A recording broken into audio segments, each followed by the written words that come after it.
किसी की मुस्कुराहटों पे हो निशान, किसी का दर्द मिल सके तो ले उधार, किसी के वास्ते हो तेरे दिल में प्यार, जीना इसी का नाम है। रमैया वस्तावैया रमैया वस्तावैया रमैया वस्तावैया रमैया वस्तावैया, मैंने दिल तुझको दिया, मैंने दिल तुझको दिया। ओ रमैया वस्तावैया रमैया वस्तावैया रमैया वस्तावैया रमैया वस्तावैया, मैंने दिल तुझको दिया, मैंने दिल तुझको दिया। ओ रमैया वस्तावैया रमैया वस्तावैया। पुराने लोग तो ऐसे ही गीत सुनना पसंद करते हैं, लेकिन आज की पीढ़ी अगर इसे गुनगुना रही है तो समझना मुश्किल नहीं, इन बोलों का असर कम नहीं हुआ है। आज मायानगरी में बात ऐसे ही बोलों को लिखने वाले महान गीतकार शैलेंद्र की। किसी की मुस्कुराहटों पे हो निशान, किसी का दर्द मिल सके तो ले उधार, किसी के वास्ते हो तेरे दिल में प्यार, जीना इसी का नाम है। शैलेंद्र का जन्म 30 अगस्त 1923 को रावलपिंडी में हुआ, जो अब पाकिस्तान में है। पिता केसरी लाल आर्मी में थे और रावलपिंडी में पोस्टेड थे। पिता की नौकरी और दूसरी मजबूरियों ने शैलेंद्र की पहचान अलग अलग जगहों और अलग अलग कल्चर से करवा दी। जीना इसी का नाम है। पंजाब में पैदा हुआ आदमी रावलपिंडी में, पिता बिहार के, रहे मथुरा में और आके बम्बई में काम किया। ऐसा आदमी जिसके पास इतनी भाषाओं का, इतने कल्चर का मिश्रण हो, उसके पास शब्दों की कमी नहीं हो सकती, उसके पास विचारों की कमी नहीं हो सकती। और उन्होंने अपनी उस तमाम नॉलेज को, जितनी जानकारी उन्हें भाषा की या फोक की थी, आप उनके गाने देखिए, सजनवा बैरी हो गए हमार, अब की बरस भेज भैया को बाबुल, ऐ मेरे दिल कहीं और चल, मतलब कितनी वैरायटी आपको चाहिए एक गीतकार से।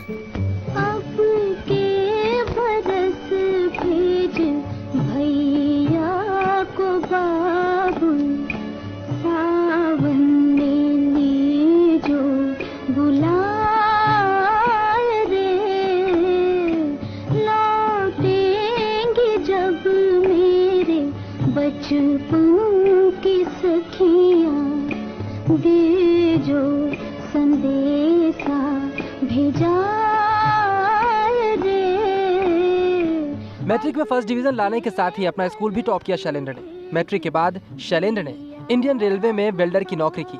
आगे पढ़ना चाहते थे, लेकिन परिवार की आर्थिक स्थिति ने इजाजत नहीं दी। 1947 में शैलेंद्र मुंबई आ गए। लिखने का शौक था, ये शौक मुंबई में और भी परवान चढ़ा। शैलेंद्र लेफ्ट मूवमेंट से प्रभावित थे। अपनी कविताओं से आंदोलन का प्रचार प्रसार करने लगे। ऐसे में Indian people theatre association IPTA join किया। बहुत कम लोग जानते होंगे कि हर जोर जुल्म की टक्कर में हड़ताल हमारा नारा है जैसे क्रांतिकारी जुमले भी शैलेंद्र की कलम से निकले हैं। रेलवे की नौकरी में भी शैलेंद्र का ध्यान काम में कम और लिखने में ज्यादा रहता, और वो कवि सम्मेलनों में अपनी कविताओं से अलग जगाते। ऐसे ही एक कवि सम्मेलन में अपनी कविता जलता है पंजाब मेरी बगिया में आग लगा गयो रे गोरा परदेसी का पाठ करते उन्हें पृथ्वीराज कपूर और उनके बेटे राज कपूर ने सुना। शैलेंद्र जी एक ऐसे बैकग्राउंड से आए थे जो साहित्य का बैकग्राउंड था। उनकी कविता सुन के ही राज कपूर साहब ने उन्हें आग में ऑफर दिया था कि आप मेरे गाने लिखिए। उस वक्त शैलेंद्र जी का एक दो टूक जवाब था कि मेरी कविता बिकाऊ नहीं है, और वो बॉम्बे में रेलवेज में काम करते थे। स्थिति ऐसी हो गई होंगी कि वो एक दिन राज कपूर साहब के पास आए और कहा कि मुझे पैसे की आवश्यकता है, क्या आपका ऑफर अभी भी है कि मैं आपके लिए गाना लिखूं?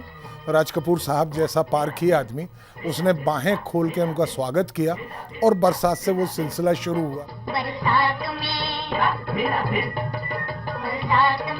हमसे मिले तुम सजन, तुमसे मिले हम बरसात में हमसे मिले तुम सजन, तुमसे मिले हम बरसात में। शैलेंद्र की पत्नी प्रेग्नेंट थी और पैसे की जरूरत ने उन्हें राज कपूर की फिल्म में गाना लिखने के लिए मजबूर किया। हालांकि कुछ लोगों ने राज कपूर को शैलेंद्र से गीत लिखवाने का रिस्क ना लेने की सलाह दी थी, लेकिन बाद में वो सभी गलत साबित हुए। इसी फिल्म में लिखा गया गीत पतली कमर है भी सुपरहिट साबित हुआ।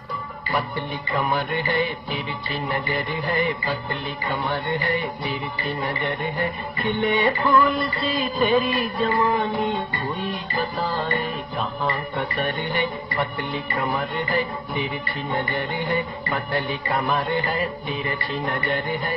इस फिल्म का संगीत शंकर जयकिशन ने दिया था। इसके बाद एक टीम तैयार हुई जिसने कमाल कर दिया। राज कपूर, शंकर जयकिशन, शैलेंद्र और हसरत जयपुरी की टीम ने आने वाले वक्त में फिल्म इंडस्ट्री में राज किया। वैसे इस बड़े चांस के बाद भी शैलेंद्र ने अपनी रेलवे की नौकरी नहीं छोड़ी, जो उनकी आजीविका थी। इस बीच उन्होंने कई फिल्मों के लिए गीत लिखे, लेकिन आवारा के गीत लिखने के बाद उन्हें मालूम चल गया कि उनका सही प्रोफेशन क्या है। आवारा हूँ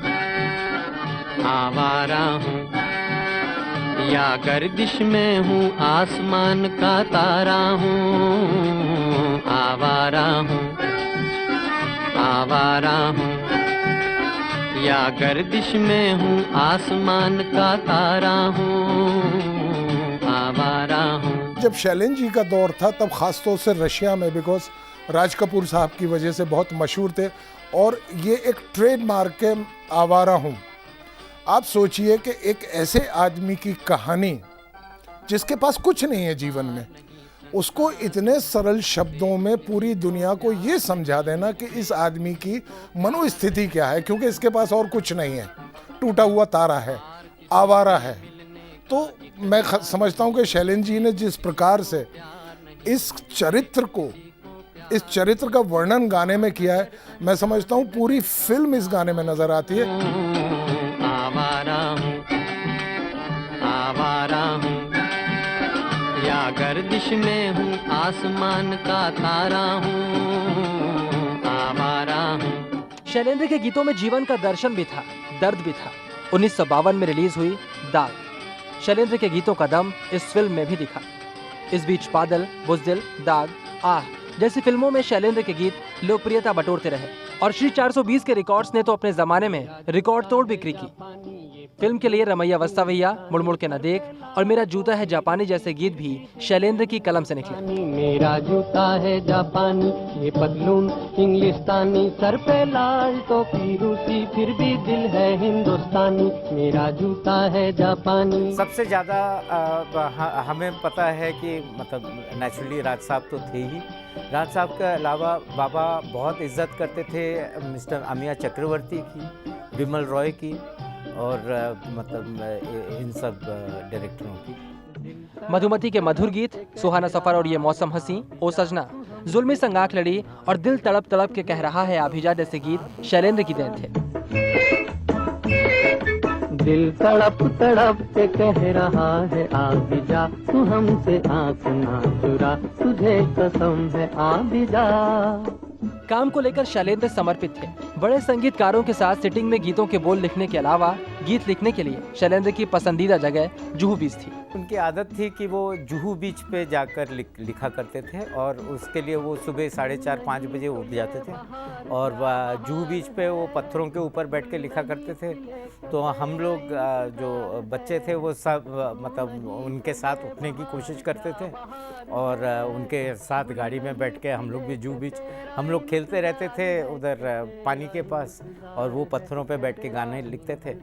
और मतलब उस वक्त तो हमें खेलना ज़्यादा पसंद था, पर आज समझ में आता है कि उधर पत्थरों पे बैठ के वो कुछ ऐतिहासिक लिख रहे हैं।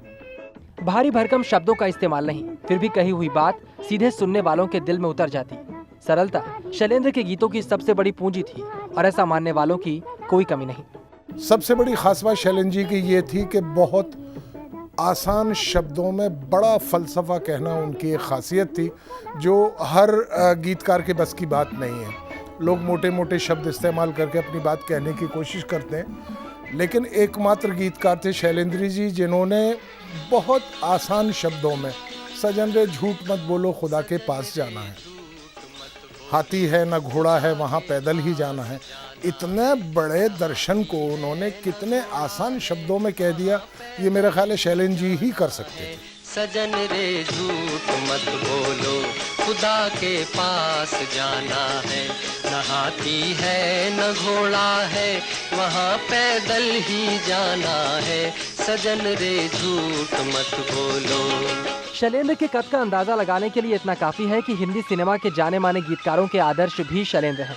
जाने माने गीतकार योगेश भी उन्हें अपना आदर्श मानते हैं।